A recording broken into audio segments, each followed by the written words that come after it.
Yo les amis, j'espère que vous allez bien. Aujourd'hui on se retrouve pour analyser les thrillers du Disney Plus qui vient de sortir à l'occasion du Super Bowl.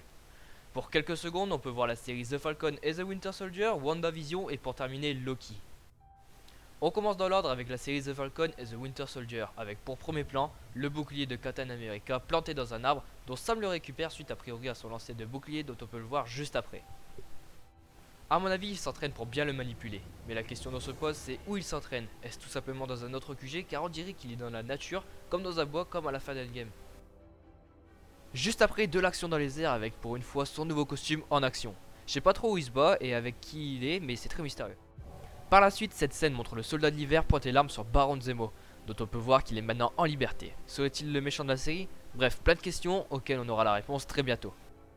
Place maintenant à WandaVision, de là je ne vais pas faire plan par plan, scène sur scène, parce que tout simplement je trouve que cette série est complètement originale. Donc je sais pas du tout où ils vont nous emmener, on sait pas vraiment à quelle période c'est et où ils sont, etc.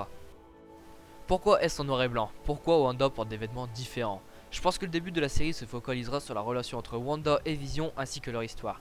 Car nous pouvons constater qu'ils vont se marier et même avoir un enfant. Est-ce après les événements d'Endgame? Même si Vision est mort dans Infinity War, avec peut-être la sauvegarde de sa mémoire, ils ont pu recréer Vision. Mais pour moi c'est pas possible, cela se passe juste avant les événements d'Avengers Infinity War car on voit pas encore réellement Vision en humain, malgré que c'est une bande annonce. Imaginez l'enfant de Wanda et Vision, la fusion, le mélange entre les deux vont être terribles et pourra même peut-être rejoindre les prochains et nouveaux Avengers si leurs pouvoirs sont combinés en lui.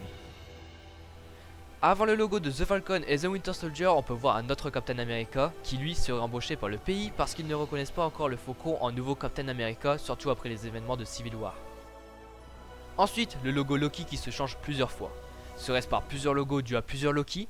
Je m'explique, il y a juste une scène avec Loki dont il parle, mais il porte quelque chose d'intéressant car le haut de Loki est écrit T avec 2 lettres en plus. Mais avec des infos et avoir regardé d'autres youtubeurs, il semblerait que c'est le TVA, c'est-à-dire le Time Variance Authority. C'est une organisation qui surveille le multivers. Alors y a-t-il plusieurs Loki? Est-ce que Loki a carrément foutu le bordel dans tout le multivers? A-t-il remonté le temps, allé dans le passé, le présent ou le futur? Encore plein de questions dont on saura la réponse début 2021. Voilà les amis, c'est la fin de cette vidéo, j'espère qu'elle vous aura plu. Si c'est le cas, abonne-toi, lâche un like, partage et commente. C'était Anto, à bientôt.